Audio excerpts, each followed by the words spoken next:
Bismillahirrahmanirrahim. Assalamualaikum warahmatullahi ta'ala wabarakatuh. Waalaikumsalam warahmatullahi wabarakatuh. Yang di belakang sedikit tapi suara kuat, yang di depan banyak ada suara. Sekali lagi, Assalamualaikum warahmatullahi ta'ala wabarakatuh. Waalaikumsalam warahmatullahi wabarakatuh. Alhamdulillahil qawi sultanuh, al-wadihul burhanuh, al-mabsuti fil wujudi karamu wa ihsanuh. Asyhadu an la ilaha illallah wahdahu la syarika lah,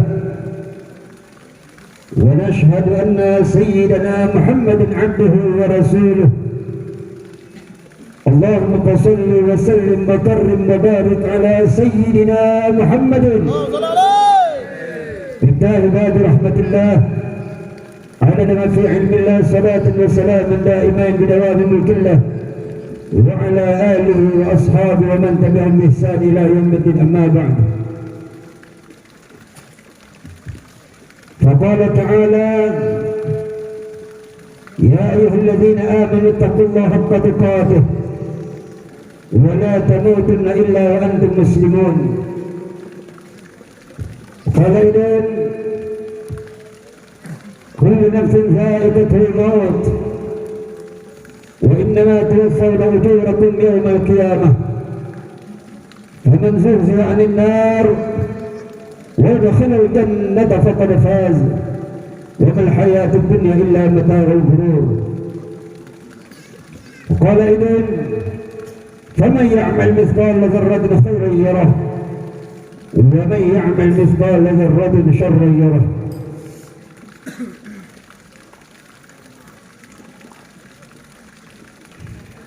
Alhamdulillah, segala puji bagi Allah Subhanahu wa ta'ala, Allah Rabbul Izzati, yang dapat dalam kesempatan ini Allah SWT kumpulkan kita dalam suasana memperingati Isra dan Mi'raj Nabi kita Rasulullah sallallahu alaihi wasallam, dan dalam rangka sempurna menyambut bulan suci Ramadan. Sebelum kita mulai acara ini, tabligh akbar, sekali lagi saya ucapkan ribuan terima kasih, kami khusus kepada ayah anda. Nama beliau tidak asing lagi di Kabupaten Siak ini, sering saya dengar dari dulu semenjak beliau mendirikan pondok pesantren ini. Cukup termasyhur di Kabupaten Siak, Haji Insinyur Muhammad Yusuf. Semoga Allah SWT limpahkan rahmat dan karunia kepada beliau beserta keluarganya. Allah panjangkan umur beliau, Allah jadikan keluarga beliau keluarga yang sakinah mawaddah warahmah, amin ya rabbal alamin. Yang sama-sama kita hormati, kita banggakan para ustaz, para ustazah, para kiai pimpinan pondok pesantren, para alim ulama, para habaib yang hadir juga pada malam hari ini, dan para seluruh tamu-tamu undangan, wabil khusus kepada ananda-ananda, para santri dan santriwati yang hadir pada malam hari ini. Semoga kita yang hadir pada malam hari ini menjadi asbab Allah SWT kumpulkan kita di pada mahsyar nanti bersama Sayyidul Wujud, Sayyidul Anbiya wal Mursalin, Khataman Nabiyyin, Rasulullah Muhammad bin Abdullah sallallahu alaihi wasallam, amin ya rabbal alamin. Alhamdulillah, segala puji bagi Allah yang telah menggerakkan seluruh makhluk-makhluknya. Alhamdulillah, segala puji bagi Allah Subhanahu wa ta'ala yang telah menitipkan seluruh anggota tubuh kita yang tidak lain tidak bukan amanah yang Allah titipkan semata-mata untuk beribadah kepada Allah Subhanahu wa taala. Alhamdulillah, bersyukur kita kepada Allah Subhanahu wa taala di malam yang penuh barokah ini. Telinga kita, lisan kita sama-sama akan menjadi saksi di mahkamah Allah Subhanahu wa taala bahwa pada malam hari yang mulia ini telinga kita, lisan kita, dan insyaallah taala hati kita pun ikut membesarkan Sayyidul Wujud Rasulullah Muhammad bin Abdullah sallallahu alaihi wasallam. Sallu ala Nabi Muhammad sallallahu alaihi.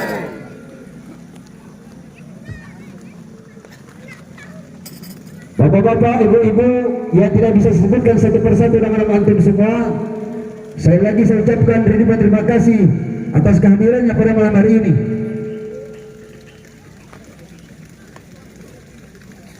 Begitu besar karunia yang Allah SWT berikan kepada kita pada malam yang mulia ini, dalam rangka membesarkan manusia yang dibesarkan oleh Allah Subhanahu wa taala, menceritakan perjalanan hidup baginda Rasulullah sallallahu alaihi wasallam. Karena sudah sepantasnya kita menceritakan kehidupan beliau, membesarkan nama beliau, karena Allah Subhanahu wa taala sendiri menceritakan nama Rasulullah sallallahu alaihi wasallam di dalam Al-Qur'anul Karim.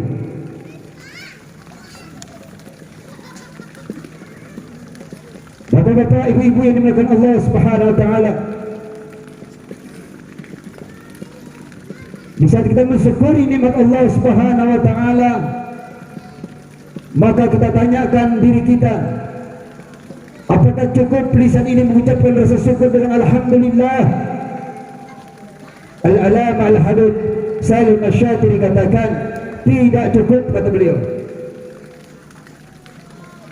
Tidak cukup lisan kita mengucapkan setakat alhamdulillah, maka mesti kita barengi dengan perbuatan kita, dengan amal-amal kita.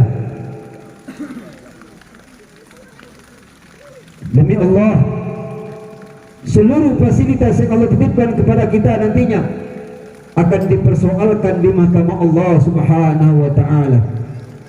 Seluruh nikmat-nikmat yang Allah titipkan kepada kita, Allah berikan kepada kita, akan diminta pertanggungjawaban di mahkamah Allah Subhanahu wa taala. Maka sudah sepatutnya karena Allah SWT hantar kita ke muka bumi ini, tidak lain tidak bukan hanya untuk menjadi abdinya Allah taala, menjadi budaknya Allah Subhanahu wa taala, untuk menghambakan diri kita kepada Allah Subhanahu wa taala.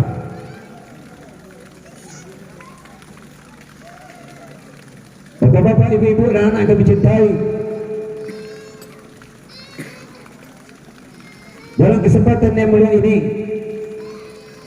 saya ingin menyampaikan, di saat tadi protokol ataupun Ustaz menyampaikan sebagai seorang sang juara, ketahuilah bahwa kita semua ini sang juara. Kita terlahir sebagai sang juara, sadar tidak sadar. Di antara sekian banyak benih-benih yang sampai ke rahim kedua orang tua kita, maka salah satu benih itu adalah kita. Ribuan benih, maka cuma satu yang sampai ke rahim, kadang-kadang ada juga dua yang kembar. Maka antum semua, kita semua adalah sang juara yang telah lahir ke muka bumi ini untuk menjadi khalifah, pemimpin di muka bumi ini. Salawat dan salam kita sampaikan kepada Rasulullah sallallahu alaihi wasallam. Kepada Allahumma salli ala sayyidina Muhammad wa ala ali sayyidina Muhammad. Assalamu alayka ya Rasulullah, assalamu alayka ya Habibullah. Di saat kita mendengarkan tadi pembacaan ayat daripada qari'ah kita tadi, luar biasa indah firman-firman Allah Subhanahu wa taala. Dan begitu juga sering kita dengar khatib-khatib sering menyampaikan ayat-ayat yang sudah menjadi rukun di dalam khutbah. Ya ayyuhalladzina amanu taqullaha haqqa tuqatih wala tamutunna illa wa antum muslimun. Hai orang-orang yang beriman, bertakwalah kamu kepada Allah Subhanahu wa taala. Dengan takwa ya sesungguh-sungguhnya takwa apa? Dan janganlah kalian mati kecuali dalam keadaan beragama Islam atau beriman kepada Allah Subhanahu wa taala. Kira-kira saya mau tanya, siapa yang siap mati malam ini? Angkat tangan. Yang siap mati. Siap tak siap, kita pasti akan mati. Siap tak siap, pasti kita akan mati. Al-Habib Abdurrahman bin Aqil Al-Masyhur hafizahullah ta'ala, beliau sampaikan, jadikan ucapan antum adalah ucapan yang terakhir dalam kehidupan antum. Jadikan solat antum adalah solat yang terakhir dalam kehidupan antum. Jadikan setiap ibadah yang antum laksanakan adalah ibadah yang terakhir dalam kehidupan kita. Sehingga apa? Kematian akan senantiasa berada di pelupuk mata kita. Sehingga antum semua akan merasakan kenikmatan dalam beribadah, berubudiyah kepada Allah Subhanahu wa taala.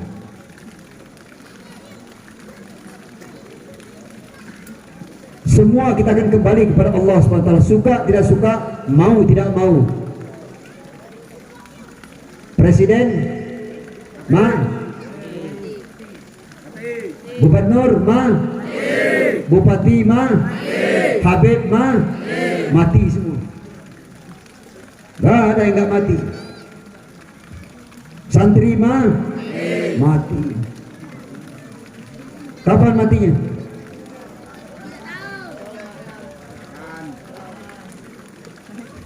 Pertanyaan. Maka saya tanya tadi, udah siap mati belum? Belum. Belum pernah kita tengok pemakaman anak muda, pemakaman khusus anak muda, pemakaman khusus anak orang tua. Nggak ada. Yang ada hanya namanya pemakaman umum. Di situ ada anak kecil, ada orang besar, ada orang tua, macam-macam. Maka kita persiapkan diri kita. Bapak-bapak, ibu-ibu dimakan Allah Subhanahu wa taala. Tadi kita sama-sama berselawat pada Rasulullah sallallahu alaihi wasallam. Sehingga kita akan bertanya, kenapa setiap kali orang tausiah, orang apapun mengisi acara selalu berselawat pada Rasulullah sallallahu alaihi wasallam? Dalam satu dialek antara Allah SWT dengan Rasul sallallahu alaihi wasallam. Apa dialeknya? Laulaka ya Muhammad. Kalau tak salah dalam kitab Mutahassul,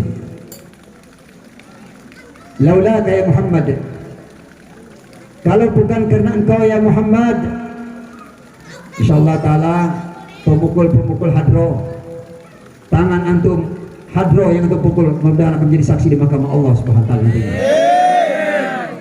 Laulaka ya Muhammad.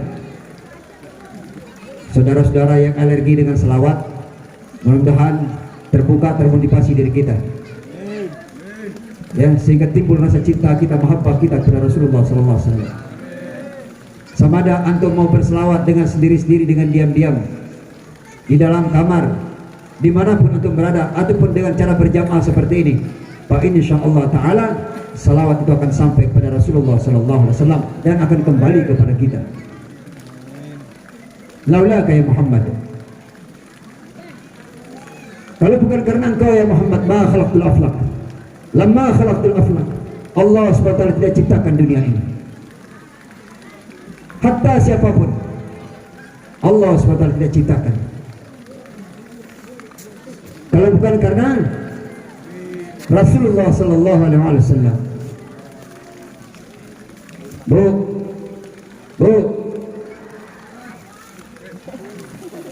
biasanya semangat suara ibu-ibu nih, ya. Maka Rasulullah bertanya kepada Allah Subhanahu wa taala, "Waliman ana ya Rabb?" Saya untuk siapa ya Allah Kau ciptakan? "Waliman ana ya Rabb?" Ini pertanyaan Rasulullah sallallahu alaihi wasallam kepada Allah. Apa kata Allah taala? Engkau adalah kekasihku ya Muhammad. Engkau ciptakan khusus untuk aku ya Muhammad. maka sering kita dengarkan, ya Habibi, ya Muhammad. Karena Rasulullah adalah kekasih Allah Subhanahu wa taala. Laulaka ya Muhammad, kalau bukan karena Rasulullah sallallahu alaihi wasallam, Allah Subhanahu wa taala tidak ciptakan dunia. Maka seperti itu Allah Subhanahu wa taala bertanya kepada Rasulullah sallallahu alaihi wasallam. Apa pertanyaan Allah? Waliman ana ya Muhammad? Saya untuk siapa ya Muhammad? Ini pertanyaan Allah Subhanahu wa taala kepada Rasulullah sallallahu alaihi wasallam. Ibu-ibu, anak-anak, bapak-bapak, basakan lisan kita di saat kita mendengarkan nama Rasulullah sallallahu alaihi wasallam disebut setidak-tidaknya dengan ucapan sallallahu alaihi wasallam, sehingga kita tidak tergolong orang yang bakhil bin madid bin kedekut bin pelit. Banyak Pak. Kadang-kadang sering kita dengar hari ini hanya bulan puasa saja. Minta maaf, lebih-lebih tanah Melayu nih kadang-kadang unik. Kalau di Jawa saya angkat tangan Pak, luar biasa. Kalau di Jawa sana setiap kali orang dengar nama Rasulullah sallallahu alaihi wasallam, Allahumma shalli alaihi. Kalau di tempat kita ini unik, hanya bulan puasa saja. Di saat apa Bilal mengucapkan Allahumma shalli ala Muhammad, Allahumma shalli alaihi, selepas bulan puasa santai saja. Seakan-akan ada perbedaan, hanya untuk bulan puasa saja. Maka setiap kali kita mendengarkan nama Rasulullah sallallahu alaihi wasallam disebut, maka kita ucapkan paling tidak sallallahu alaihi wasallam. Lanjut ke pertanyaan Allah SWT kepada Rasulullah, waliman ana ya Muhammad. Apa kata Allah? Yang Rasulullah terdiam bisa ditanya pertanyaan seperti itu. Allah katakan, ana liman yusalli alaika ya Muhammad. Saya bersama orang-orang yang menyebut namamu ya Muhammad. Sallu ala Nabi Muhammad. Ini kata Allah Pak Bu, ana liman yusalli alaika ya Muhammad. Saya bersama orang-orang yang menyebut namamu ya Muhammad. Adakah lisan hari ini kita masih ragu lagi membesarkan nama Rasulullah, sementara Allah sendiri bersalawat kepada Rasul? Al-Habib Muhammad bin Ali Al-Maliki ditanya oleh anak muridnya, Beb, apa kerja Allah hari ini? Maka spontan Al-Habib Muhammad bin Ali Al-Maliki jawab, Allah tengah berselawat kepada Rasulullah sallallahu alaihi wasallam. Sebagaimana firman Allah, innallaha wa malaikatahu yusholluna 'alan nabi. Spontan. Detik ini gitu. Allah tengah berselawat kepada Rasulullah sallallahu alaihi wasallam. Maka sudah sepantasnya kita, apatah lagi sempena di bulan yang mulia, di bulan Sa'ban. Kemarin kita lewati bulan Rajab, Sa'ban. Sebentar lagi kita akan memasuki bulan Ramadan. Ini ada WA cukup banyak masuk, cuman ada dua yang saya akan jawab Pak Jadi, berkenaan dengan problematik hari ini di Indonesia, dengan perbedaan-perbedaan. Maka saya akan jawab, mudah-mudahan ini semua akan menjadi pelajaran di kehidupan kita. Ini WA, subhanallah, Beb, macam mana cara kita menghadapi problematik di tengah umat hari ini dengan begitu banyaknya perbedaan-perbedaan dan begitu banyaknya masalah problem di tengah umat ataupun negara hari ini? Mudah, jawabannya paling mudah, paling simpel.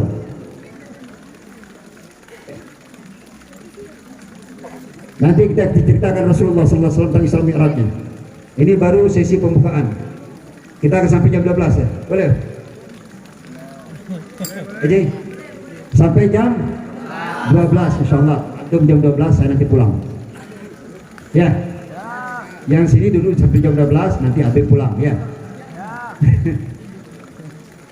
Pertanyaannya tadi paling mudah dan simpel.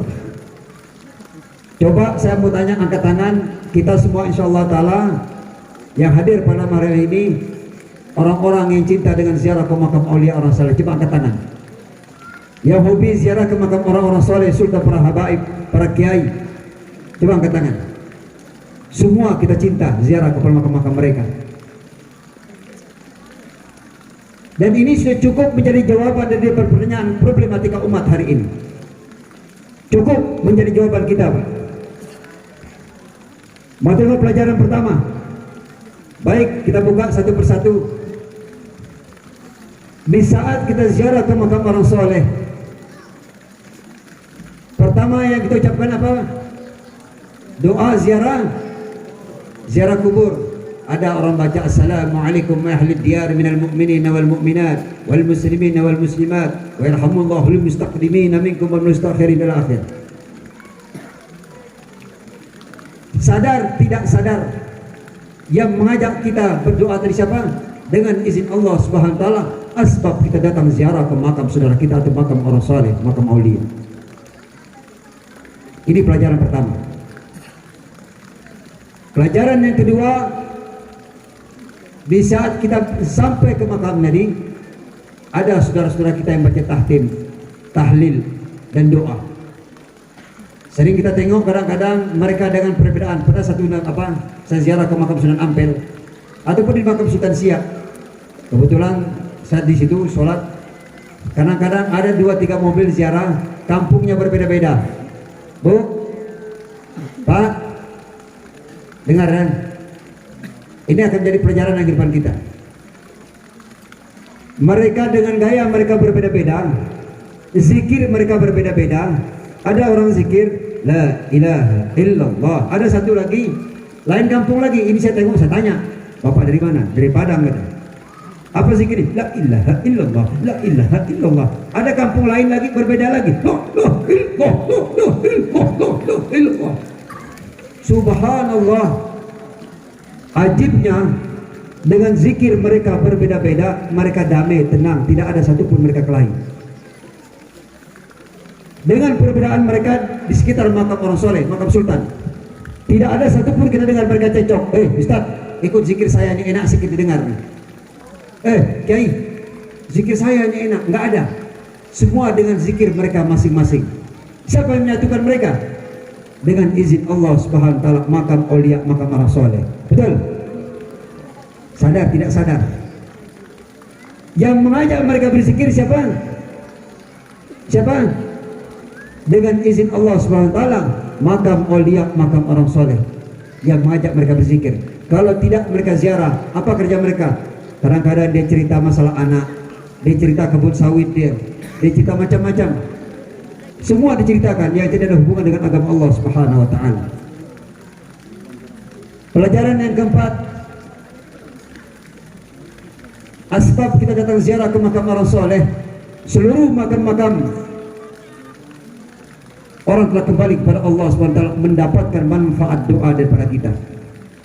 Wal mu'minina wal mu'minat wal muslimina wal muslimat, seluruhnya mendapatkan doa. Asbab kita datang ziarah ke makam orang soleh. Betul apa benar? Betul apa benar? Sama. Pelajaran yang kelima, ini pelajaran yang kelima. Selepas kita ziarah, saya paling hobi ziarah nih, kadang-kadang sampai ke Jawa sana, sampai ke daerah Madura, daerah Kaliangat. Itu nyebrang dari Prasminat, nanti kita nyebrang. Itu ada makam Al-Habib Ja'far Al-Hasni, makam mulia. Selepas kita ziarah ke makam orang soleh, ataupun sering kita tengok di Siak, mereka makan dan minum di sekitar Istana Siak. Kita tengok di makam Mbah Priok, ramai orang jualan, Pak. Di makam Mbah Priok ramai orang jualan. Di makam Sunan Ampel Surabaya sana, sekampung dikasih makan oleh Sunan Ampel. Sadar tidak sadar, satu kampung yang kasih makan siapa? Sunan Ampel. Walaupun Sunan Ampel telah kembali kepada Allah Ta'ala, tapi asbab mereka ziarah, begitu mereka makan, minum, dan belanja, beli tasbih, beli kitab, beli minyak wangi. Yang jadi pertanyaan saya kepada kita semua, para aulia, orang soleh telah kembali kepada Allah Subhanahu wa taala, tapi masih bisa memberi manfaat untuk orang hidup. Poinnya, pertanyaan, kita yang hidup hari ini, kitanya sejauh mana bisa memberi manfaat untuk orang hidup? Kita yang hidup hari ini, sejauh mana bisa mengajak manusia berdamai dengan perbedaan kita, sebagaimana makam orang soleh? Kita yang hidup hari ini, sejauh mana bisa mengajak manusia berzikir, mengingat Allah Subhanahu wa Ta'ala, sebagaimana makam orang soleh? Kita yang hidup hari ini, sejauh mana bisa mengajak orang lain berdoa kepada Allah Subhanahu wa Ta'ala, sebagaimana makam orang soleh? Ini pelajaran. Ini baru pembukaan daripada tabligh akbar malam ini. Pelajaran yang kedua lagi kita ambil di saat kita sholat. Tadi ini untuk menyikapi pertanyaan. Pelajaran yang kedua waktu kita sholat. Bu, Pak, tengok mau kita sholat. Ada yang sholat Allahu Akbar, Allahu Akbar. Kalau Habib di mana? Saya biasa. Kalau saya berbuat Syafi'i ya udah gini aja. Ya agak miring sedikit. Seperti itu. Tapi dengan perbedaan mereka, waktu sholat mereka akur. Ikut kayak sholat saya nih. Ada enggak? Ada enggak? Allahu Akbar. Beb, ikut sholat saya nih, kayak gini macam ini, Beb. Gini, enggak ada. Seharusnya dengan sholat sudah menjadi pelajaran dalam kehidupan kita. Perkara yang luar biasa adalah perkara sholat ini. Satu-satunya perintah Allah Ta'ala yang dijemput oleh Rasulullah SAW ke Sidratul Muntaha. Bolak-balik Rasulullah menghadap Allah Subhanahu wa Ta'ala. Bukan Allah tidak paham dengan kekuatan umat ini. Allah paham, tapi pelajaran yang paling berharga di situ, Allah nak tunjukkan kemuliaan baginda Rasulullah SAW kepada seluruh para nabi dan rasul. Saya mau tanya, kira-kira di saat permintaan seluruh para nabi dan rasul ingin jadi umat Rasulullah, apakah dikabulkan oleh Allah atau tidak? Sebagian ulama mengatakan, sebagian ulama ya, seluruh para nabi dan rasul Allah beri kesempatan mereka untuk menjadi umat Rasulullah. Dikabulkan doa mereka. Kapan tuh? Waktu sholat di Masjid Al-Aqsa. Seluruh para nabi dan rasul menjadi makmumnya di belakang Rasulullah SAW. Seluruh para nabi dan rasul diberi kesempatan untuk menjadi makmumnya di belakang Rasulullah SAW. Ini ada unsur politik yang kita cerita sedikit, bahwa seluruh kaum daripada Nabi Adam alaihi salatu wassalam seluruhnya diserahkan kepada Rasulullah SAW. Ini ada unsur seperti itu. Beginilah kemuliaan umat Rasulullah. Beginilah kehebatan umat baginda Rasulullah SAW. Sehingga umat yang terakhir lahir, dan mereka juga orang yang pertama memasuki surganya Allah Subhanahu wa Ta'ala. Alhamdulillah. Sallu ala Nabi Muhammad. Maka kita bangga hari ini. Ya, walaupun sholat kita berbeda-beda, walaupun kepahaman kita berbeda-beda, mari kita satukan pikir kita, cari persamaan bukan perbedaan kita.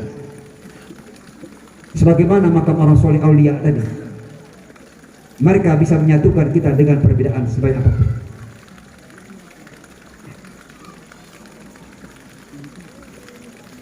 Bapak-bapak, ibu-ibu dengan Allah Subhanahu wa Ta'ala, para kiai, para ustaz, para habaib, yang perlu kita pahami dalam kehidupan kita, apatah lagi nantinya akan memasuki bulan Ramadan. Konsepnya paling mudah. Konsep Ramadan dengan konsep sholat ini sama. Ya, kalau di dalam kita berpuasa bulan Ramadan nantinya, kita berpuasa dilarang berbuat segala sesuatu yang akan membatalkan puasa kita, mengurangi pahala pada puasa kita. Baik, kita ambil persamaan dia di dalam sholat. Inna sholata tanha 'anil fahsya wal munkar. Sholat mencegah diri kita daripada perbuatan keji dan mungkar. Baik, sekarang di saat kita sholat, apa kita ucapkan? Allahu Akbar. Dan menunjukkan keagungan Allah Subhanahu wa Ta'ala. Dan sebelum kita sholat, ajibnya lagi muazzin berkumandang. Dalam satu riwayat ini Pak, saya dapat dari seorang ulama, di saat muazin berkumandang, ini luar biasa. Seluruh makhluk-makhluk, daun-daun yang mendengarkan suara azan, Allah SWT beri mereka kesempatan untuk berkembang. Ini ulama sampaikan, seluruh makhluk-makhluk yang mendengarkan suara azan, coba perhatikan nantinya. Boleh diteliti Pak, ini luar biasa kata ulama. Dia sempatkan diri dia bunga pada saat itu dia berkembang, mendengarkan suara azan. Begitu suara azan berhenti, maka dia pun mengecil lagi, kembali. Detik itu, waktu azan berkumandang. Setiap azan berkumandang, maka Allah SWT beri dia kesempatan untuk mengembang, menyembuh, mendengarkan panggilan surat azan. Subhanallah. Yang kedua, di dalam solat kita mengucapkan perkataan-perkataan yang baik-baik, yang indah-indah. Tidak ada satupun orang yang mencarut dalam solat. Ada enggak? Orang berkata tidak betul dalam solat. Ada enggak? Kalaupun ada, kita dongkol dalam hati kita, budak di samping saya apalah solat macam ini gitu. Kadang-kadang dalam solat betul, enggak salah. Ya, menggerak-gerak katakan betul. Maka saya bilang ambil persamaan, jangan perbedaan kita ukit. Ada yang enggak habis itu turun. Yang problemnya bukan orang sholat tadi, orang yang tidak sholat, ini yang problem. Perkara dia mau pakai kunut atau tidak, jangan dapat. Maka bilang cari persamaan. Ya. Di dalam surat subhanallah kita ucapkan perkataan-perkataan yang baik-baik. Maka tolong ucapan yang baik-baik ini kita terapkan di dalam kehidupan kita. Maka di saat ditanya seorang ulama, ya Habib, apa maksud dan tujuan kita sholat? Saya mau tanya nih bapak-bapak, ibu-ibu, coba apa maksud dan tujuan kita sholat? Coba mencari ridho Allah, betul? Betul. Jangankan sholat, seluruh aspek kehidupan kita 24 jam, apapun yang kita buat, seluruhnya mencari ridho Allah Subhanahu wa Ta'ala, bukan sholat saja. Bukan sholat saja, makan, mencari ridha Allah, maka kita awali dengan bismillah. Apapun aktivitas kita, tidur kita awali dengan bismillah, bangun tidur kita awali dengan alhamdulillah. Seluruhnya mencari ridha Allah Subhanahu wa Ta'ala. Maka ulama sampaikan sesungguhnya maksud dan tujuan sholat sesungguhnya yang perlu kita pahami dalam kehidupan kita. Faqala ta'ala inna salata tanha 'anil fahsya'i wal munkar. Macam mana kita terapkan kehidupan solat di luar kehidupan kita sehari-hari. Di dalam solat kita berzikir, di luar solat kita berzikir. Di dalam solat kita berselawat, di luar solat kita berselawat. Di dalam solat kita ucapkan salam, akhir salam. Di akhir solat tidak menyebarkan salam. Maka tolong selepas kita solat nantinya berjumpa dengan saudara-saudara kita, jangan nak manu, bukan assalamualaikum. Ucapkan, jangan assalamualaikum. Ucapkan yang betul, assalamualaikum warahmatullahi ta'ala wabarakatuh. Komplitkan. Ya, seperti itu. Inilah maksud dan tujuan kita sholat. Maka saya ingin mengajak kita semua, kalau kita sandingkan dengan bulan puasa, sama. Tapi terapkan kehidupan sholat di luar kehidupan kita, Pak, insyaallah ta'ala puasa kita pun akan sukses. Betul. Kenapa? Kita terapkan kehidupan sholat di luar kehidupan kita sehari-hari. Di dalam sholat kita takbir Allahu Akbar, Allah Maha Besar. Di luar sholat Allah Maha Besar. Di dalam sholat kita ucapkan perkataan-perkataan yang baik-baik. Ingatkan diri kita bahwa setiap ucapan yang keluar pada lisan kita akan dipersoalkan di mahkamah Allah Subhanahu wa Ta'ala, akan diminta pertanggungjawaban di mahkamah Allah Subhanahu wa Ta'ala. Sallu ala Nabi Muhammad. Biar nggak ngantuk, maka perbanyak selawat. Ya, perbanyak selawat. Kadang-kadang orang dengar aneh apa Nabi sallallahu alaihi Nabi terus itu. Begitulah kecintaan kita kepada Rasulullah sallallahu alaihi wasallam. Mudah-mudahan kita semua mati dengan membawa cinta kepada Rasulullah sallallahu alaihi wasallam. Amin ya rabbal alamin. Baik. Yang ketiga tadi apa? ziarah kubur, habis itu sholat. Nanti kita masuk kita dalam apanya lagi. Satu-satu kita buka. Sehingga apa? Saya sampaikan, cari persamaan kita, singkapi seluruh perbedaan kita dengan indah. Bahwa kita semua ini, Pak, insya Allah Ta'ala semuanya akan kembali menghadap Allah Subhanahu Wa Ta'ala. Mudah-mudahan Allah Subhanahu Wa Ta'ala ampunkan dosa-dosa kita. Amin ya Rabbal Alamin. Bapak-bapak, ibu-ibu yang dimuliakan Allah Subhanahu Wa Ta'ala, para habaib, para kiai, para ustaz, asatidz, ustazah, saya ingin mengingatkan diri saya pribadi dan kita semua. Alhamdulillah, di saat orang bertanya, Beb, macam mana cara mendidik anak-anak yang soleh? Oh, anak Habib nih katanya, diam di masjid, rajin sholat, ngaji aja kerjanya, nggak mau pulang dari pondok. Alhamdulillah, anak saya kalau nggak dipaksa pulang nggak mau pulang, Pak. Sudah 3 tahun di pondok nggak mau pulang, dipaksa baru bisa pulang. Maka ada satu pelajaran yang ingin sampaikan kepada kita semua, karena luar biasa. Kalau ingin anak kita, minta maaf. Kalau anak kita sekolah, minta maaf, insinyur, kira-kira kalau jadi pemulung malu enggak? Malu enggak? Insinyur jadi pemulung malu enggak? Dokter jadi tukang bangunan malu enggak? Malu, Pak. Masa dokter itu tukang bangunan? Dokter Andus jadi tukang kebun malu enggak? Malu. Tapi kalau ustaz, para asatidz, alumni pondok pesantren, dia mau jadi tukang bangunan nggak malu, dia mau jadi tukang kebun nggak malu, dia mau jadi apapun, mereka tetap enjoy, santai-santai saja. Inilah didikan daripada guru-guru mereka, para kiai, para habaib. Mau jadi apapun kami tetap bangga, karena kami diutus oleh Allah untuk menjadi abdinya Allah Subhanahu Wa Ta'ala. Kami tidak bangga dengan apapun kami hanya bangga menjadi umat Rasulullah Sallallahu Alaihi Wasallam. Ini kita banggakan. Antum mau jadi presiden, jangan antum banggakan apabila antum jauh daripada Allah Subhanahu Wa Ta'ala. Antum menjadi gubernur, antum jangan bangga apabila antum jauh dengan Allah Ta'ala. Yang paling kita banggakan hari ini apabila ada seorang pemimpin negara, siapapun mereka, siapapun kita, menjadi umat Rasul Sallallahu Alaihi Wasallam, apabila kita hubungkan diri kita dengan Allah dan kita hubungkan diri kita dengan Rasulullah Muhammad bin Abdullah Sallallahu Alaihi Wasallam. Bu, nanti coba pulang ke rumah, saya ingin sampaikan kepada antum semua, boleh nanti dipraktek. Ya, ini cara mendidik anak, sehingga anak-anak kita, Pak, insya Allah Ta'ala akan menjadi ulama-ulama besar, akan menjadi anak-anak yang soleh. Coba ambil nasi 3 piring. Bu. Ini belum makan semuanya, Bu. Udah makan tadi, Bu? Ya, ambil nasi 3 piring, pulang ke rumah. Ini Bapak boleh terapkan, percaya tidak percaya, buktikan ucapan saya. 1 nasi kita puji-puji, kita baca berzikir. Nasi yang 1 ini di piring ini, kita baca selawat, Allahumma shalli ala sayyidina Muhammad, Allahumma shalli ala sayyidina Muhammad wa ala ali sayyidina Muhammad.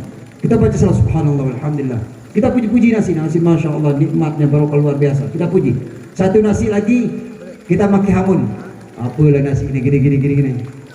1 nasi lagi. Yang 1 nasi lagi kita diamkan saja.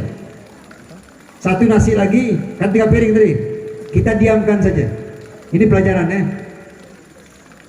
Ini pernah terbuat kepada salah seorang anak yang dikatakan oleh orang ini anak ini tidak betul. Ini studi banding nasi. Kita tengok mana nasi yang basi dulu. Pasti nasi yang basi dulu yang dimaki hamun. Nasi yang kita marah-marah, kita maki-maki, kita sumpah tak enak gini, itu nasi yang duluan basi. Selepas itu nasi yang ke nomor 2 basi yang kita diamkan. Kita tengok aja. Nasi yang lama basinya, nasi yang dipuji-puji dengan salawat, dengan bertasbih, memuji kepada Allah Subhanahu Wa Ta'ala, ini lambat basinya. Tak percaya boleh pulang ke rumah nanti, ucapan saya ini buktikan. Di saat kita ceritakan masalah nasi, sekarang kita kembalikan kepada anak-anak kita, putri-putri kita. Kalau dulu sering kita menghujat anak-anak kita dan perkataan tidak betul. Perhatikan, anak-anak kita jarang menjadi anak yang betul. Kenapa? Ucapan kita sendiri sering mendoakan anak dan perkataan-perkataan yang tidak betul. Kalau kita sering memuji anak kita dan ucapan anak yang soleh, anak yang soleh, anak yang soleh, apatah lagi, Bu, ini salah satu doa yang diajarkan oleh umi saya, Allah yarham, Al-Hubabah Syarifah Samsun Al-Jufri, saya punya umi. Beliau mengajarkan doa, nak, abah juga mengajarkan doa yang sama. Ini doa daripada kakek kalian, katanya, daripada enjit kalian. Apa doanya? Ya Allah, sering dinyanyikan, dinyanyikan oleh umi sambil pegang buai, diselawatkan. Ya Allah, tenderangi hati anak saya ya Allah, bagi hati Rasulullah sallallahu alaihi wasallam ya Allah. Ini doa umi. Tenderangi hati anak saya ya Allah, bagi hati Rasulullah sallallahu alaihi wasallam. Ya Allah, berilah kepahaman agama kepada anak-anak saya ya Allah, sebagaimana kepahaman baginda Rasulullah dan para sahabatnya ya Allah. Ya Allah, pertemukan anak-anak kami ya Allah dengan anak-anak yang soleh, dengan sahabat-sahabat yang mulia, sebagaimana sahabat-sahabat baginda Rasulullah SAW. Ini doa orang tua yang diajarkan kepada saya. Maka alhamdulillah, setiap kali saya sholat, bangun tengah malam, hanya itu doa saya, tak ada doa lain. Maka biarkan air mata ini menangis untuk anak hari ini, daripada besok kita akan menangis di dalam kubur. Boleh bapak pulang nanti teskan, ambil nasi. Satu nasi kita puji-puji, satu nasi kita diamkan, satu nasi lagi dengan ucapan sumpah serapah maki hamun. Tahu maki hamun? Nasi itu kita marah-marah, kita bilang tak enak lagi gini. Ini masakan tak enak. Tengoklah nasi itu pasti cepat basi. Bila keadaan anak kita, Bu. Kalau anak kita di saat dia tidur, kita ucapkan perkataan yang baik-baik. Kita bangunkan anak. Salah satu ini kadang-kadang problematik di tengah umat. Ini sering saya tausiah, kadang-kadang saya tanya, minta maaf, saya mau tanya, pondok ini cara bangunkan anak gimana, Ustaz? Membangunkan anak kalau tidur, salawat, luar biasa. Dengan salawat Pak, Bu, Allahu Akbar. Ini luar biasa. Sering kadang-kadang kita dengar, Bang, kalau bangunkan anak, ada ustaz ngajar, ambil air dengan kasih sayang, percikan di wajah istri, kata, bangunkan, Bismillah, kata. Dipercikan air di wajah istri dia. Istri pun terkejut, dipercikan air di wajah anaknya. Ada kadang-kadang kita dengar ustaz nyampaikan seperti itu. Na'udzubillah min dzalik. Ya, ini tidak betul.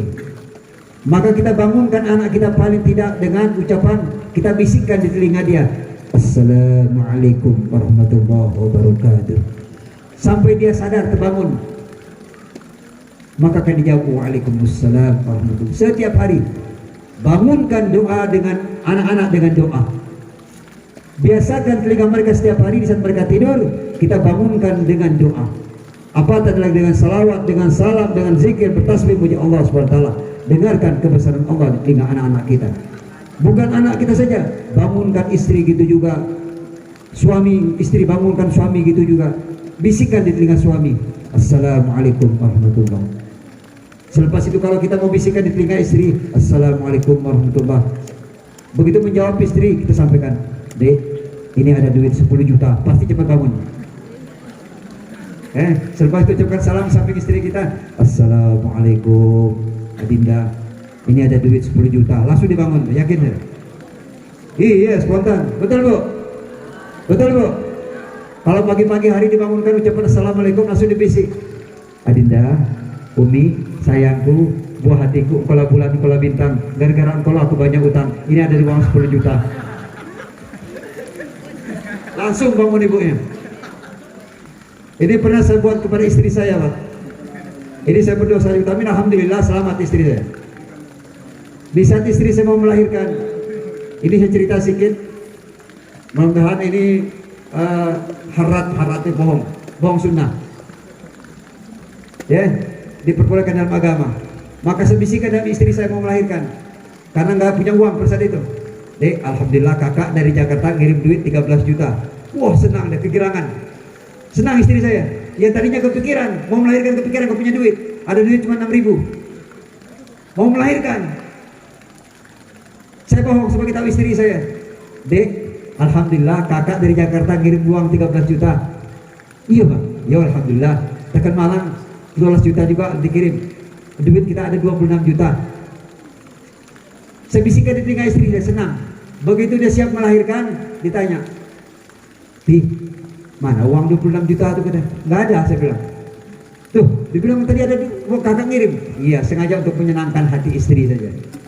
Biar dia tidak kepikiran waktu melahirkan. Tapi kalau ada, alhamdulillah. Ya bu, ya bu. Seperti itu.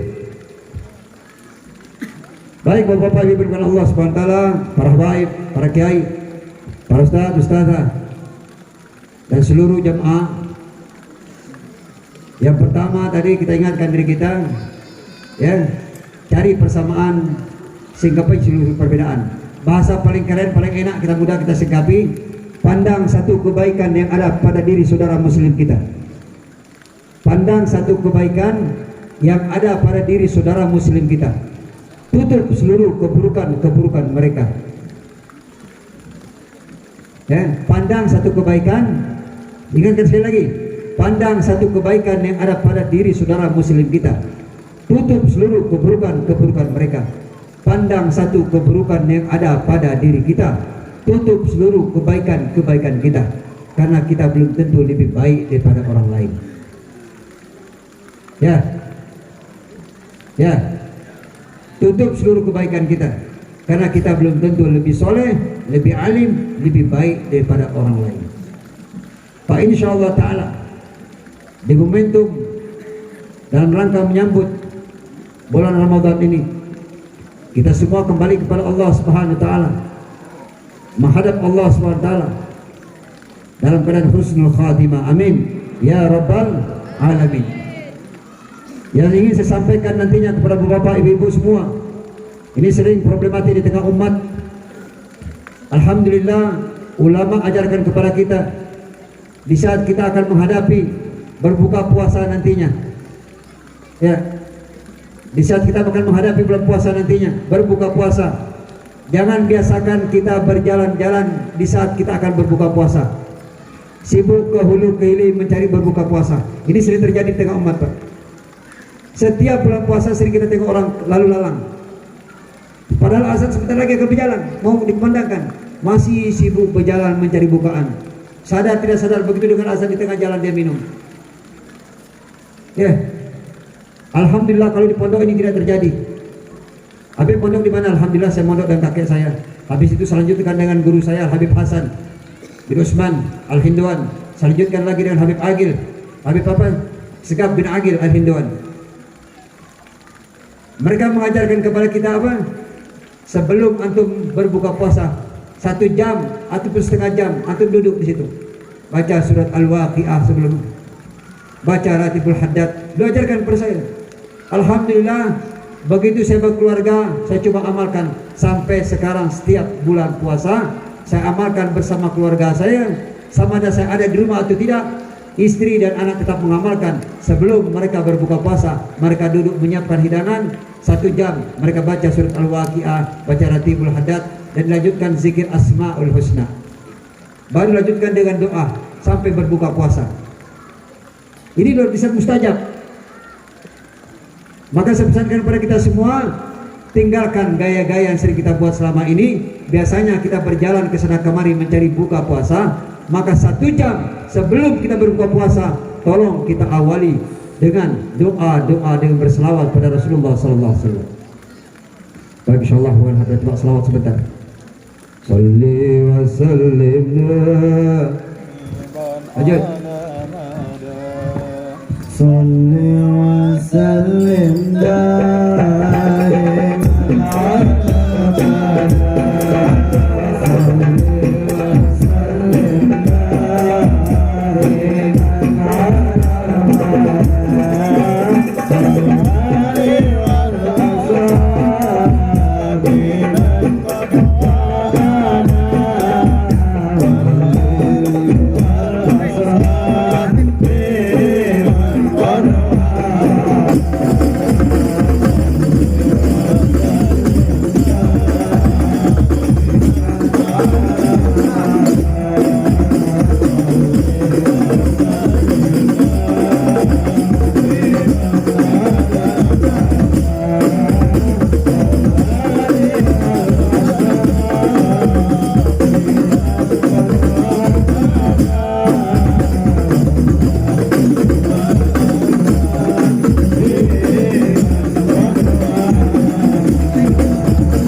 Alhamdulillah.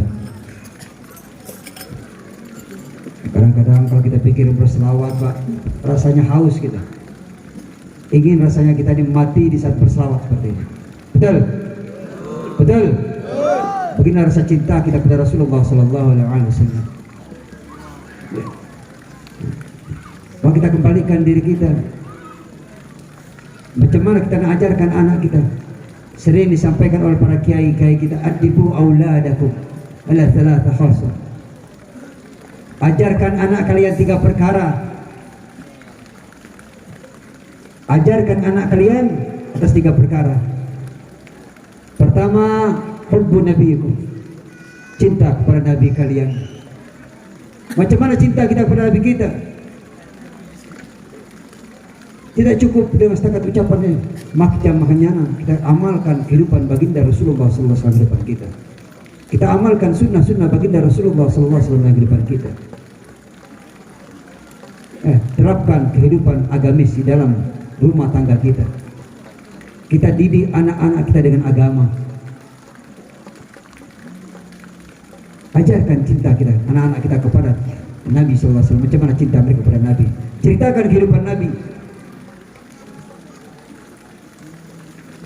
Maka yang kedua, hubbu ahli baiti, cinta kepada keluarga Nabi sallallahu alaihi wasallam, keturunan-keturunan Nabi sallallahu alaihi wasallam.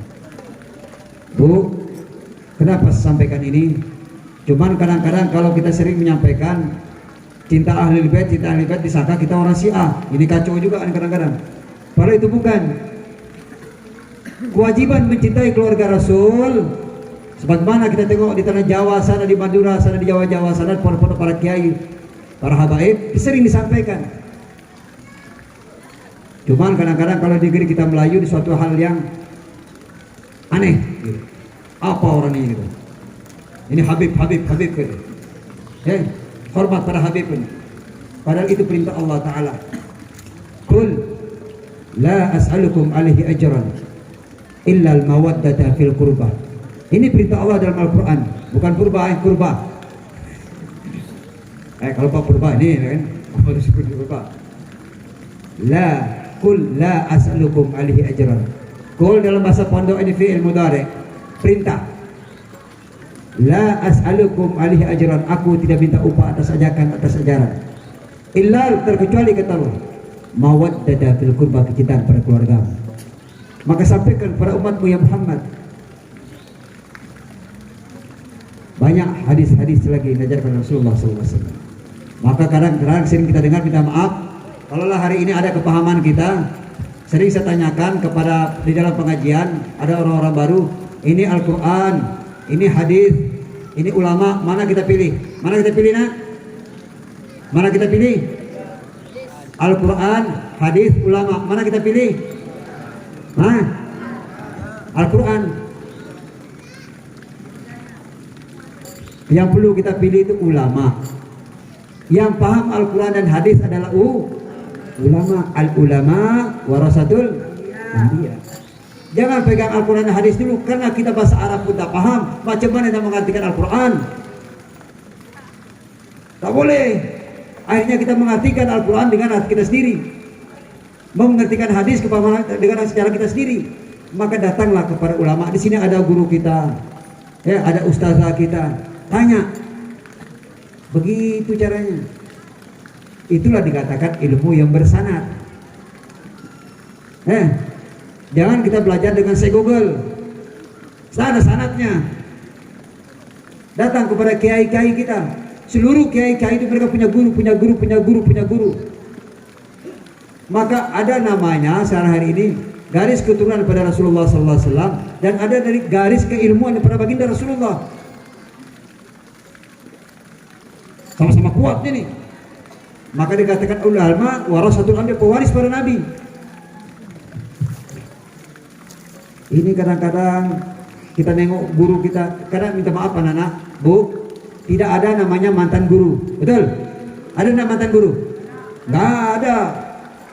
Guru ya guru yang akan mempertanggungjawabkan ilmu kita daripada dunia sampai akhirat. Maka ada satu orang ulama, dia alumni pondok pesantren, ini cerita diaman. Begitu udah pandai dia baca kitab, pandai dia semua, tiba-tiba dia pergi ceramah di satu negeri. Berangkat dia. Sampai di satu negeri, begitu duduk di mimbar, dia nggak bisa cerita apa-apa. Apa salahnya? Dia seorang udah pandai bahasa Arab, pandai baca kitab, pandai apa semua. Keluh lisan dia untuk bercerita. Keluh. Karena apa? Lupa sowan kepada guru dia. Lupa permisi pamit dulu kepada guru mereka. Ini adab. Maka antum anak-anak abi semua, ya, para asatidz, setelah antum selesai dari para pondok pesantren nanti, pesan saya kepada kita semua, jangan pernah lupa kepada guru antum. Mau jadi apapun kita nantinya, setelah kita dewasa nanti, besar kita, selepas dari para pondok pesantren, datangi guru-guru antum, orang-orang yang telah berjasa dalam kehidupan kita. Mereka adalah orang-orang yang paling berjasa dalam kehidupan kita. Datangi mereka. Sekiranya antum kaya, mampu untuk hajikan guru kita. Antum punya duit, buat rumah untuk guru antum, beli mobil untuk guru, bantu dakwah guru kita, bantu keluarga-keluarga guru-guru kita. Wallah, doa guru akan mengantar antum untuk menjadi orang sukses nantinya. Bukan doa orang tua saja, doa guru. Maka jangan pernah antum durhaka kepada kiai antum, kepada ustaz-ustaz antum, ustazah antum. Doakan mereka Ada hari ini orang cinta kepada kiai, cinta pada habaib. Oh, saya cinta kepada kiai. Kalau datang jumpa kiai dia sowan, salam, cium tangan bolak-balik. Masya Allah adab dia. Tapi begitu di belakang kiai tak betul kata. Nauzubillah min zalik. Itu habib tak betul kata. Tak boleh. Di saat antum cinta kepada seorang kiai, cinta pada seorang habaib, adanya mereka di depan antum hormati, tidak adanya pun mereka di depan kita, tetap kita hormati dengan doa, kita sampaikan al-fatihah untuk mereka. Inilah namanya mahabbah, cinta kepada ahli bait Nabi sallallahu alaihi wasallam. Yang ketiga, hubbu Al-Quran, cinta kepada Al-Quran. Alhamdulillah, saya yakin alumni pondok pesantren berbeda dengan sekolah-sekolah umum. Ini saya sampaikan. Kadang-kadang kalau kita di rumah, minta maaf, anak saya itu paling manja. Termasuk saya sendiri dulu paling manja sama keluarga sebelum saya mondok. Kalau makan disuap, Bu, sama umi saya disuap. Baju dipakaikan sama umi, sepatu dipakaikan sama umi. Saking manja deh. Nggak bisa apa-apa. Begitu kita masuk pondok pesantren dengan izin Allah Subhanahu wa taala, pulang dari pondok rajin cuci baju, rajin bersih rumah. Luar biasa. Semua bisa kita buat. Kenapa? Pelajaran daripada para kiai, para habaib, para guru-guru kita, ustadz kita mengajarkan kita di pondok pesantren seperti itu. Diajarkan kita menjadi anak yang mandiri.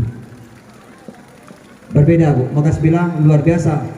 Kalau ingin anak-anak kita untuk menjadi anak-anak yang sukses, seorang polisi yang hafal Al-Quran ada banyak hari ini. Seorang tentara yang hafal Al-Quran banyak hari ini. Maka antum jangan pernah alergi untuk masukkan anak-anak pondok pesantren. Banggalah hari ini. Hari ini orang berlomba-lomba untuk memasukkan anak-anak pondok pesantren sampai pondok pesantren tak muat lagi. Ya Allah, ya Allah, Bib, enggak bisa lagi anak ada penuh, udah Bib, cari tempat lain aja kan. Saking berlomba-lombanya orang antusiasnya memasukkan anak-anaknya ke pondok pesantren hari ini. Maka patut kita syukuri, alhamdulillah. Pak insyaallah taala, ibu-ibu, bapak-bapak, para asatidz semua, antum kalau selalu menjadi orang besar itu orang hebat. Satu pesan Nabi berantum semua selepas pada pondok pesantren. Ini sering saya sampaikan, tolong setiap kali antum berangkat keluar kota, kemanapun kita mau berangkat, tetap datangi guru antum, minta doa restu pada guru. Selepas orang tua ya, datangi guru antum, minta doa daripada guru antum. Permisi, jumpai mereka. Pak insyaallah taala kehidupan antum akan menjadi kehidupan yang barokah dunia dan akhirat. Saya pesankan, jangan pernah melupakan guru antum. Sekecil apapun ilmu yang telah diajarkan kepada kita, Pak insyaallah taala ilmu setelah antum amalkan akan menyelamatkan diri kita daripada dunia sampai akhirat. Amin ya rabbal alamin. Tore putih ditandur nang kebun agung, ana celereng tiba nyemplung, moira kembangi apa, salatullah salamullah ala rasulillah, salatullah salamullah ala yasin habibillah, salatullah salamullah ala rasulillah, salatullah salamullah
ulang kali, bentang kali, ulang kali, tengah-tengah dan berani, saiki ngaji, sayang ngaji, ayo maluk karo hai, ayo maluk karo hai, ayo maluk karo hai.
Muhammad. Baik, yang terakhir, nanti saya coba kita mengajak untuk sama-sama kita qiyam berdiri. Pesan saya terakhir pada kita semua, sudah sepantasnya hari ini kita yakin sebagaimana para ulama-ulama kita mengajarkan amalan-amalan sering dijazakan oleh guru-guru kita. Maka yakinlah dengan amalan itu akan mendatangkan pertolongan Allah Subhanahu wa taala. Hari ini sering kita tanyakan, sejauh mana keyakinan kita dengan sholat bisa mendatangkan nusratullah, pertolongan Allah Subhanahu wa taala. Ini satu kisah orang yang baca Ratibul Haddad. Ini kisah nyata, Pak Bu. Ada satu orang yang kecurian di Jakarta, lebih curang kalau tak salah di daerah Mampang. Beliau datang pada seorang habaib. Setelah dia pulang ditengok rumahnya kosong, maka datang pada seorang habaib, laporkan, Bib, rumah kami sudah kecurian, seluruh harta benda kami habis. Maka apa kata seorang habib tadi? Sekarang kamu pulang, baca Ratibul Haddad setiap habis maghrib. Maka diamalkan. Malam pertama diamalkan, kedua, ketiga, keempat sampai 7 hari diamalkan dengan izin Allah Subhanahu wa taala. Selepas itu maling tadi, perampok tadi yang mencuri barang-barang dia tadi datang satu kontainer lagi mengantar barang, disusun semua barang-barang di rumahnya dengan rapi. Maka tuan rumah tadi terdiam karena pesan Habib tadi, apabila orang itu kembali nanti jangan diapa-apakan dan tolong bantu mereka dengan duit. Maka datang maling tadi menyusun seluruh barang, lemari yang diangkat, kursi, semuanya rapi lagi sedia kala. Begitu siap disusun rapi, maka ditanya sama tuan rumah, kok bisa kamu seperti ini? Ada sekitar 8 orang. Kok bisa kamu kembalikan lagi barangnya? Apa jawabnya? Ini asbabul Ratibul Haddad. Ya, alhamdulillah insyaallah taala di pondok-pondok sebagian melazimkan Ratibul Haddad, Wiridul Syakran atau Wiridul Latif sebelum subuh, baca hizib-hizib. Ya, insyaallah taala. Maka hari ini saya sampaikan, yakinlah dengan amalan kita akan mendatangkan pertolongan Allah Subhanahu wa taala. Maka ditanya, saya berjalan bawa mobil, kata si sopir, di sana nampak laut. Mundur lagi, dia mau pulang ke Surabaya, mau bawa barang ke Surabaya dari Jakarta. Semua yang ditengok ke laut, akhirnya mutar di kampung itu aja, bawa mobil. Sudah 3 hari kami mutar-mutar di kampung ini, nggak jumpa jalan keluar, katanya. Nggak jumpa jalan keluar. Maka dia pulang, balikkan barang semua kembali. Ini sebab apa? Tuan rumah yang yakin dengan amalan Ratibul Haddad. Maka pesan saya kepada antum-antum semua, kita semua pernah dapatkan ijazah pada guru-guru kita, para kiai kita, ustadz kita. Tolong amalkan apapun yang diajarkan oleh guru kita. Yakinlah dengan amalan itu akan mendatangkan pertolongan Allah Subhanahu wa taala. Ya. Hari ini kita minta maaf, kadang-kadang dari pagi kita bekerja untuk mencari duit 200.000. Dari pagi sampai ke petang tumpuk lumus kita bekerja. Yakin kita dengan bekerja akan mendatangkan rezeki. Tapi seorang ahli takwa berbeda. Maka 13 pintu rezeki itu susunan yang paling terakhir adalah kerja. Yang paling terakhir adalah kerja. Yang pertama adalah takwa kepada Allah Subhanahu wa taala. Yang kedua tawakal. Maka sering kita tengok anak-anak di pondok pesantren jarang yang mati kelaparan, betul? Betul? Jarang kita dengar anak pondok pesantren kelaparan. Hampir mereka pulang untuk badan gemuk. Tapi satu kalau penyakit di pondok pesantren, kalau baru-baru masuk biasa. Saya dulu kundisan. Kalau anak-anak ibu nanti kalau pulang kelas 1 pertama, kelas 2, 1, 2, biasa itu penyakit anak pondok. Belum bisa jadi anak pondok kalau belum kundisan. Betul? Betul? Itu kita alami semua, anak. Kita mengalami semua, kita alami. Boleh tanya kiai-kiai, boleh tanya ustadz-ustadznya. Semua kita kalau pernah mondok, hampir mata kita kena kundisan. Ya alhamdulillah. Insyaallah taala itu sebab kita, Allah sayang kepada kita. Allah nak bersihkan diri kita. Ya, maka yakinlah antum dengan amalan-amalan. Di saat kita tidak ada sama sekali apa-apa di pondok, minta kepada Allah taala, ya Allah, menangis kepada Allah. Biasakan kita menangis kepada Allah taala. Maka ulama ajarkan kepada kita 4 hal mencuci 4 perkara. 4 hal mencuci 4 perkara. Pertama, cuci mata dengan menangis. Demi Allah, mata ini senantiasa bermaksiat. Mata ini senantiasa berbuat dosa. Gunakan mata itu untuk menangis. Ini jarang, kadang-kadang saya ngisi banyak pesan-pesan seperti ini. Kadang saya ngisi itu ya bahasa banyak lugatul Arabiyah kadang-kadang saya sampaikan. Cuma saya ini coba menyampaikan karena ini banyak orang awam, tidak semua orang pondok pesantren. Tapi kalau di pondok pesantren kadang-kadang kita jarang berbahasa seperti ini, Pak. Banyak bahasa-bahasa hadis dan Al-Quran disampaikan. Ya. Baru ini banyak orang-orang umum. Dalam 4 hal cuci 4 perkara. Cuci mata dan menangis. Mohon ampun pada Allah Ta'ala, gunakan mata di kesempatan kita untuk menangis. Pak, insyaAllah Ta'ala, mata yang belum mengeluarkan air mata untuk menangis tentang dosa-dosa kita, insyaAllah Ta'ala akan memadamkan api nerakanya Allah Subhanahu Wa Ta'ala. Amin. Amin. Yang kedua, cuci hati dengan zikrullah. Cuci hati dengan zikrullah, berzikir kepada Allah Subhanahu Wa Ta'ala. Qalbul mu'min, ahli tarekat, ahli tasawuf katakan, qalbul mu'minin ka'baitullah. Rumah Allah di hati orang-orang mukmin. Ala bizikrillah tatma'innul qulub. Dengan mengingat Allah hatimu akan menjadi tenang. Yang ketiga, cuci lisan kita dengan ucapan-ucapan yang baik-baik ataupun berzikir kepada Allah Subhanahu wa taala. Ucapkan perkataan-perkataan untuk mengajak manusia taat kepada Allah Taala ataupun saling nasihat menasihati. Yang keempat, cuci dosa dan bertobat kepada Allah Subhanahu wa taala. Sayyidina Umar bin Khattab radhiyallahu taala mengatakan, hisablah diri kamu sebelum Allah menghisab kamu. Karena kita yang paham kelemahan kita, kealfaan kita, dosa-dosa kita, kita yang paling paham. Maka bisa jadi kalau hari ini kita merasa diri kita orang yang soleh, hati-hati, ada apa dengan hati kita. Maka ulama sampaikan, jadikan diri antum orang yang fakir di sisi Allah Subhanahu wa taala, orang yang tidak paham dengan apa-apa.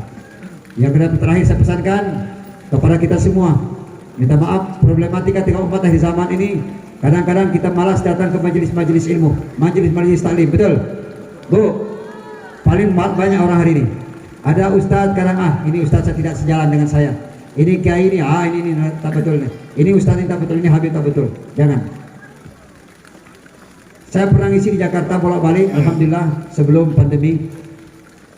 Ada beberapa orang artis, tidak perlu sebut namanya. Siang hari mereka syuting. Di malam hari dia duduk pengajian saya. Maka saya tanya, Mbak, apa yang membuat Mbak semangat duduk dalam pengajian menuntut ilmu? Saya ingat pesan Habib pertama katanya. Setiap orang yang duduk dalam majelis ilmu, majelis zikir, Allah ampunkan dosa-dosanya sebanyak bumi di lautan. Allah ampunkan dosa-dosa kita. Siapa saja dulu majelis taklim, majelis ilmu, Allah akan ampunkan dosa-dosanya. Maka ini dia pahami. Itu dibuat semangat setiap hari di belajar agama. Walaupun selepas itu pagi harinya dia mungkin tidak menutup aurat, tapi dia semangat. Akhirnya sekarang dengan izin Allah Ta'ala, Allah pandang kebaikan dia. Hari ini dia telah menjadi wanita yang menutup aurat secara sempurna. Alhamdulillah. Itulah semangatnya seseorang untuk menuntut ilmu agama. Maka hadirin Allah Ta'ala, macam mana cara kita memanfaatkan diri kita? Saya belum mampu mengamalkan agama, belum mampu sholat, belum mampu menutup aurat. Terus saja Bu, laksanakan perintah Allah Ta'ala. Pertama kita melaksanakan perintah Allah, tutup aurat. Awal-awalnya riak, ingin dipuji orang. Kita sholat ingin dipuji orang, betul Pak? Ini katakan orang soleh. Terus buat perintah Allah untuk melaksanakan. Sampai dengan sendirinya kita akan asik dengan menjalankan perintah Allah. Timbul kecintaan kepada perintah Allah Subhanahu wa Ta'ala. Laksanakan terus sampai kecintaan akan datang dalam diri kita, cintanya kita kepada perintah Allah dan sunnah baginda Rasulullah sallallahu alaihi wasallam. Baik, insyaallah sama-sama kita berdiri. Sallallahu ala Muhammad sallallahu alaihi wasallam. Sallallahu ala Muhammad sallallahu alaihi wasallam. Ya Nabi salam alaika, ya Rasul salam alaika, ya Habib salam alaika. Allah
Alhamdulillah. Minta maaf kiam kita kurang sempurna. InsyaAllah ta'ala mudah-mudahan selawat kita pada malam hari ini menjadi saksi dari makam Allah ta'ala. Jadi sebabnya kita dikumpulkan bersama Rasulullah SAW, dikumpulkan bersama ahli bait Nabi SAW, dikumpulkan bersama orang-orang saleh, dikumpulkan bersama guru-guru kita yang saleh. Amin ya rabbal alamin. Baik, mungkin ini dapat kami sampaikan. Sekali lagi saya mohon maaf Apabila ada penyampaian yang kurang berkenan di hati bapak-bapak, ibu-ibu, sekali lagi saya sampaikan, tanamkan kecintaan kita kepada guru-guru kita, kepada kiai-kiai kita. Tanamkan rasa hormat antum kepada mereka. Pak, insyaallah taala semoga antum-antum semua, kita semua dikumpulkan bersama orang-orang yang soleh nantinya. Amin. Ibu-ibu, bapak-bapak, pesan saya, kalau antum kepingin jadi anak-anak antum jadi orang soleh, maka hormatilah guru daripada anak-anak kita. Apabila kita hari ini ada terbesit hati kita merasa kurang enak dengan ustadz daripada anak-anak kita, maka datanglah minta maaf kepada mereka. Wallahi, mereka mendidik putra dan putri kita dengan hati yang ikhlas, dengan hati yang tenang, bahagia. Mereka semua sampaikan ilmu-ilmu ada pada diri mereka, apa yang pernah mereka belajar selama ini. Maka saya ingatkan pada diri pribadi kita semua, apabila keturunan kita ini ingin jadi anak yang soleh, ingin menjadi ulama, maka kita sebagai orang tua tanamkan cinta kita kepada ulama, para kiai, para habaib. Pak, insyaallah taala mudah-mudahan anak keturunan kita nantinya akan menjadi anak yang soleh dan soleh. Amin ya rabbal alamin. Mari sama-sama kita tengadakan tangan kita mohon ampun kepada Allah taala. Astaghfirullahaladzim alladzi la ilaha illa huwal hayyul qayyum wa atubu ilaih. Astaghfirullahaladzim alladzi la ilaha illa huwal hayyul qayyum wa atubu ilaih. Astaghfirullahaladzim الذي لا إله إلا هو الحي القيوم وأتوب إليه. الفاتحة إلى حضرة النبي المصطفى محمد رسول الله صلى الله عليه وسلم وعلى آله وأصحابه وأزواجه وذريته وأهل بيته أجمعين ولكافة الأنبياء والمرسلين والملائكة المقربين والكرام سمى الله رسول محمد اللهم بن عيسى وسيدنا فاطمة مقدم محمد بن علي بن علي وسعود إبراهيم سمى الله سادتنا علي أبي علي وسعود إبراهيم سمى الله كافة أولياء الكون جميعا ما كانوا وكانت أرواحهم ثم الأرواح والدينا ووالديكم وأمواتنا وأمواتكم وأموات المسلمين أما أن الله يغفر لهم ويرحمهم ويلي درجات في الجنة ويزيد علينا من بركات أسرار علوم منفعات في الدين الدنيا والآخرة ويجعلنا من حزب يرزقنا محبتهم ويتوفانا على ملة ينشرنا في زمرة في خير والف وعافية على هذه النية. Semoga Allah sampaikan seluruh niat kita, Allah selesaikan seluruh hutang piutang kita, Allah selesaikan seluruh masalah rumah tangga kita. Mudah-mudahan Allah jadikan keluarga kita keluarga yang sakinah mawaddah warahmah. Mudah-mudahan Allah jadikan keturunan-keturunan kita anak yang soleh dan solehah. Amin ya rabbal alamin. Kulli niyatin solehah wa ila hadratin nabi al-fatihah. Bismillahirrahmanirrahim. Alhamdulillahirabbil alamin arrahmanir rahim maliki yaumiddin. Siratal mustaqim siratal ladzina an'amta 'alaihim ghairil maghdubi 'alaihim waladdallin. Amin. أعوذ بالله من العليم من الشيطان الرجيم. بسم الله الرحمن الرحيم. الحمد لله رب العالمين حمد الحامدين حمد الذاكرين حمد الشاكرين حمد الناعمين حمد يوفي نعمه ويكافي مزيدا. يا رب يا رب يا ربنا لك الحمد كما ينبغي لجلال وجهك الكريم ولازم سلطانك. سبحانك لا نحصي ثناء عليك أنت كما أثنيت على نفسك. فلك الحمد حتى ترضى ولك الحمد إذا رضيت ولك الحمد بعد الرضا. اللهم صل وسلم على سيدنا محمد صاحب البشرى صلاة تبشرنا بها وأهلنا وأولادنا وجميع مشايخنا ومعلمينا وطلابتنا وطالباتنا من يومنا هذا إلى يوم الآخرة. اللهم صل وسلم على سيدنا محمد صلاة تنجينا بها من جميع الأهوال والآفات وتقضي لنا بها يا الله جميع الحاجات وتطهرنا بها من جميع السيئات وترفعنا بها إنك أعلى الدرجات وتبلغنا بها أقصى الغايات من جميع الخيرات في الحياة وبعد الممات. إنك سميع قريب مجيب الدعوات يا الله يا الله ويا قاضي الحاجات. اللهم إنا نسألك سلامة في الدين والدنيا والآخرة وعافية في الجسد وزيادة في العلم وبركة في العمر وصحة في الجسد وصحة في الجسد وصحة في الجسم وسعة في الرزق وتوبة نسوها وتوبة قبل الموت ورحمة عند الموت ومغفرة بعد الموت وشهادة عند الموت وشهادة عند الموت وشهادة عند الموت. اللهم حون علينا في سكرات الموت والنجاة من النار والعفو عند الحساب وأمان من العذاب وأمان من العذاب وجواز على الصراط ونصيبا من الجنة. وارزقنا النظر إلى وجهك الكريم يا الله. Izinkan kami memandang wajahmu ya Allah. Wa nazar ilahi ya Allah, izinkan kami memandang wajahmu ya Allah.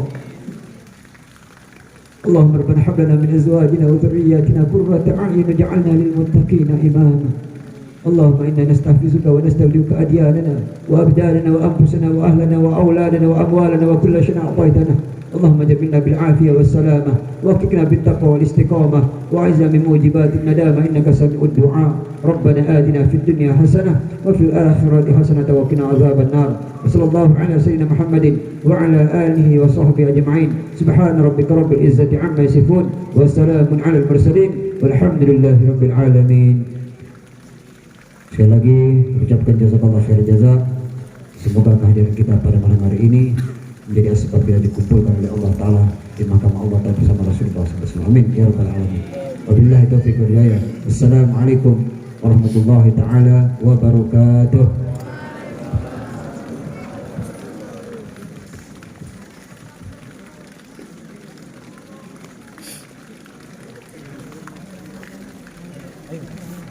Padang bulan padangnya koyo rena rembulane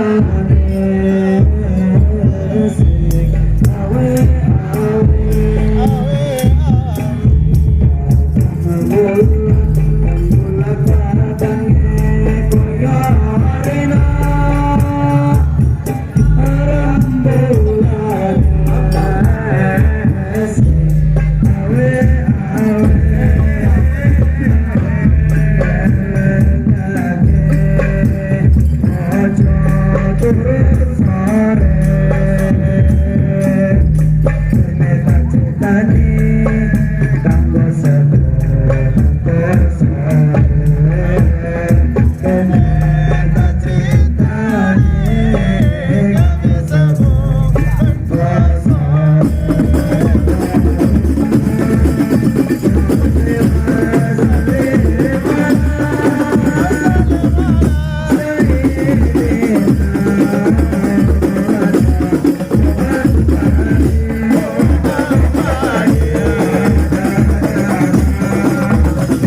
kucing dikira gambar badan